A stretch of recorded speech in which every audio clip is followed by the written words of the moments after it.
The views expressed on the Nova Society are those of the panelists and guests and do not necessarily reflect the views or opinions of the Phoenix Research Institute or any institution which any panel member is associated. Welcome back to the Nova Society. I'm your host, Dr. Brooklyn Ann Weldon, and I'm here with my panel and yours, Dr. Scott Gershwer and Dr. Mark Bound, your favorites. And today we will be answering listener emails, and we've had marvelous, insightful questions. And here is another one from Thomas, who lives in Greenville, North Carolina. I've been there. And Thomas asks, is the criminal justice system capable of reform, or is it fundamentally broken? What does meaningful reform look like beyond slogans like defund or reform? How do economic and racial disparities manifest in sentencing and policing? Oh, very good question. Can restorative justice models scale nationally, or are they limited to local experiments? Those are fabulous questions, Thomas. And I know that Florida has been executing people. What are they, up to 11 this year, or there are 11 more people slated for execution this year, something like that. And there have been 25 people executed this year nationally. I don't know if reform is possible of the prison system, particularly when we've got someone in the Oval Office who is interested in building more camps to put people in who have done nothing. So let me just get back to the question here for a second. Is the criminal justice system capable of reform, or is it fundamentally broken? I think it's capable of reform. I do think it's fundamentally being broken, but I don't think it's broke yet. I do think that, the judiciary is one separate but equal branch of government, with Trump having basically eliminated the legislative branch altogether by having the Republican Party bend to his will, even when he was not president, as we talked about in an earlier segment. When it came to immigration reform, he was able to kill it because he wanted to run on it. He said he wanted to run on it. And so the Republicans in Congress killed it. And now they still haven't brought it back, even though he's the president, because I don't think he's interested in legislation. And I don't think he's interested in justice either. So what he's done is, if you look at the justice system as having basically is a three-legged stool, he's attacking all three legs: the judges, the prosecutors, and the defense attorneys. All three are coming under assault. The law firms who have clients that he doesn't like, or partners that he considers hostile to his agenda, or have come under fire and have bent more or less to his will, as we've seen with many of the law firms who have promised him pro bono defense of people that he wants to take care of. He's gone after judges, most recently Judge Boasberg, but other judges as well, whose rulings he dislikes. He's always done that. And he's fired prosecutors for doing their jobs and for prosecuting cases, most particularly in the case of January 6th. So he's grabbed the justice system and he's throttling it, and hopefully will manage to keep it together until such time as he can be removed. There's not, or whether naturally or just by dint of running out of options as far as running for re-election is concerned, and seeing another president take over. But we should not downplay what he's done to the Justice Department, because he has turned it into his own personal lawyers. He's had his Deputy Attorney General Todd Blanche, who was his personal attorney, dealing with Ghislaine Maxwell, moving her to a minimum security prison to try to buy her silence or complicity or what have you. And it's a card she has to play, and she's gonna play it, I would expect. So there's little doubt that justice in America is under assault, and how long we can hold on to what's left, is going to be an interesting thing to see. Yeah, I mean, when we talk about the justice system, I think the first question has to be answered is exactly what do we see the justice system having to be? Are we looking for punishment or are we looking for rehabilitation? And that's a very dividing question, depending on from what stance you take. If you are conservative, you probably believe in punishment. If you are very socially liberal, you probably believe in the other, as we're looking for rehabilitation. Now, the argument is the system that we're continuing to use today, which in many cases is based upon 100 years ago, the philosophy 100, 200 years ago, can that rehabilitate? And I would have to say the answer is no, it cannot. Yes, you can have them take college courses or get high school degrees or learn a trade or do things like that, but you're not addressing the initial problem that got them in the jail in the first place. And, when we look at one of the things that I was on a panel and they said, there's a disproportion of African-American males in the criminal justice system that are incarcerated. And I said, okay, if that is the criteria you're looking at, then you're correct. But if you look at, all right, African American males, that's a large population.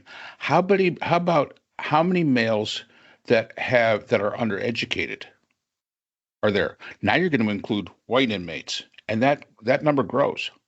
Or who lived in poverty. That number again grows. Not just the African Americans. We're talking about all demographics. Now that grows. How many were involved in gangs? That again grows. It's not just the African American men. It's all across the board. So you cannot focus on one demographic, the African American men, without understanding that the same issues that got them into prison in the first place exist across all the demographics. And I think that's an important first thing. So if you truly want to have a justice system that is focused upon reform, that is focused on getting people back as productive members of society, you have to look at the root causes of why they are in there in the first place. And it isn't always because, they're bad people. It isn't always because of, are there? Yes. Can you reform a Jeffrey Dahmer? No, probably not. And I'm not going to take the chance. Or as, Trump likes to put out there, Hannibal Lecter. No, you probably can't do him either. But there are these people who are in that so disenfranchised, that are so in the despair of society that they turn to crime to be able to in some way believe, misinformed, that this is going to better their position in society. So if we're going to do this, if you're going to have a system that actually focuses on rehabilitation, I got news for you. That's going to be a heck of a lot more expensive than what you're doing right now. Because you're going to need probably less prison guards and probably more professionals, which probably come at a higher price than a prison guard. That's the initial outlay. And my comment to that is, I'm okay with that. I really am all right with that. Because the fact is that if we do rehabilitate, the chance of them coming back into the system is lower. Our prisons won't be so overflowed. I mean, you stick them into a prison situation, which, granted, prison is not supposed to be pleasant. That's why it's prison. But it's so counterproductive to rehabilitation that, again, I don't see there's almost, why don't you just stick them in there forever? I mean, if you're going to run it the way you're going to run it now, just stick them in there forever, because there's going to be a repeating cycle. It's just going to be a repeating cycle. So is it capable of reform? I think anything's capable of reform. The question is the population who's going to have to pay for that reform Are they willing to pay for that reform? And can they be convinced that this is something that is a good thing that may in the long run save them money? And that, I think, is going to be the difficult task. And, as the listener says, beyond slogans of defund and reform, those are your two sides. Defund it. Well, then why have it in the first place? Reform it. Well, unless you're willing to pay for it, you can't say defund and reform, because that just doesn't work. So when we talk about disparities in sentencing and policing, yeah, there are disparities, but the disparities are social economic as much as they are racial. And the fact is that you've got to deal with the root cause of why people are in the position that they're in. And as far as restorative justice, I'm not even going to approach that. Remember, my thing was analytics and theory. Restorative justice, I don't know. All depends on who you ask what it is. I'm not even sure how to apply restorative justice here. Sorry, Scott, do you want to go ahead?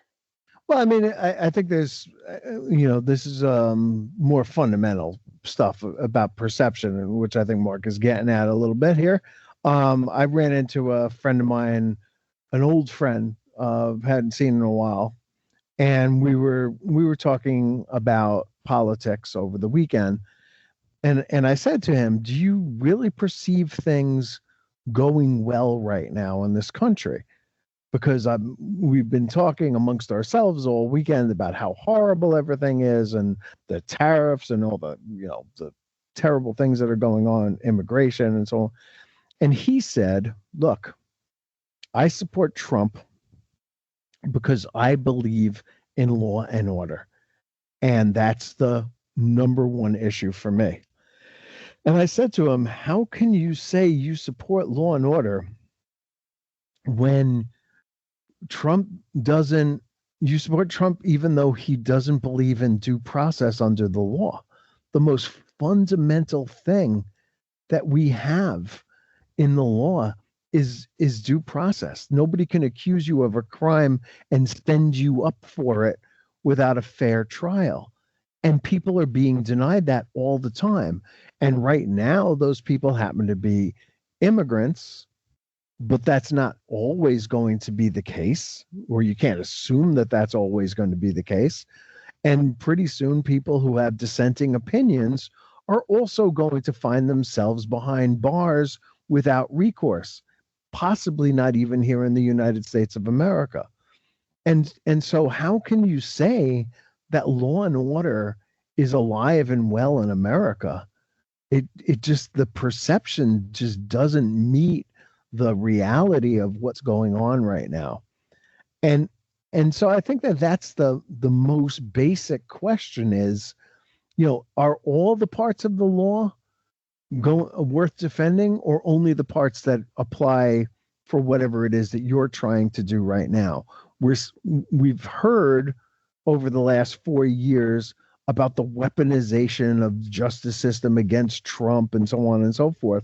And they actually tried to prove it by putting out a memo that then they had to walk back because the memo had been written by the Russian government and disseminated. And it really just goes to prove that Russians are interfering in our system, and that's not the weaponization of government, and you're proving the wrong thing by putting this out there, and they look incredibly foolish. And on every aspect of this question about the justice system, I think we see time and time again is that the justice system right now serves one man and his whims, just as our economic system is doing the same. And we're in real danger of losing the very thing that makes this a democratic country that is run by the rule of law and not the rule of one man. And I find that really, really disturbing. Now, as just one last thing, and I'll turn it back to you guys, is that white collar crime and street crime are treated completely different, and it doesn't seem to matter that they're both illegal, but there are really different rules for how you deal with those things. And somebody can steal a lot more money working in a bank and being crooked than they can trying to hold up a bank from the street. And we're ignoring one of them and holding up the other as anecdotal evidence that seems to speak to the entire society. Like Lake and Riley. How is Lake and Riley going to be safer if all we're doing is arresting busboys and hotel workers and farmers? How does that make Lake and Riley more safe, or would make Lake and Riley more safe? It doesn't make any sense. So there's a twisted view of the justice system from the point of view of people who, I think the main thing is that they want to win. They just like to win, and they don't care how they win. They don't care what rules they have to bend, what laws they have to break in order to come out on top. And that's not justice. I would totally agree with that. Yeah, I was thinking, Scott, as you were talking about defining what is meant by reform, and of course it could very well be the same as what Trump was saying when he said illegal immigrant and people are criminal, and people were thinking, as I was initially, violent criminal as in armed and dangerous, not as in being here, having overstayed a visa, or being undocumented, as being criminal and subject to deportation. And I think that if one is going to reform in a positive or a constructive aspect, Mark, as you were saying, if people are going to have to put a lot more money into it, because not only when a person is released from prison, those who can be rehabilitated, when the person goes back to a community, the community has to be ready to accept the person. And I can imagine that most people in most communities are not going to want to accept the person. So the community has to be educated to embrace the person and not marginalize the person. Money has to be put into the community for housing, jobs, and further support. And I think that we will see, as a country, we will see further incarceration and further opportunities for violence as the effects of the tariffs and as the effects of criminalizing homelessness and losses of education and costs rising, and as individuals lose what little support and little feeling of security that they do have, we're going to see more domestic violence, more parental violence toward their children. That's going to lead to more incarceration and generally a more violent society. Mark, Scott, anything more? Got nothing. No? Alrighty. So thank you so much for the question. That was an excellent question. And I know we didn't get to restorative justice. I'm not sure where that would fit into how that would fit. We'll have to get Dr. Jared Bell back and to discuss that. And that he would be a really good person to discuss that with. Yeah. At this point, I would say local restorative justice would have to be local. To scale up to a national restorative justice, I don't know if that's possible. I think just to gloss over the question very superficially, it would have to be local. And the entire community would have to be willing to do so. And I don't know how that would even work. So, Thomas, we appreciate the question. Appreciate all our listeners and your questions. Very insightful. Thank you again. And do subscribe if you're not already a subscriber. It is free. We appreciate the support. And we'll see you again next time on the Nova Society.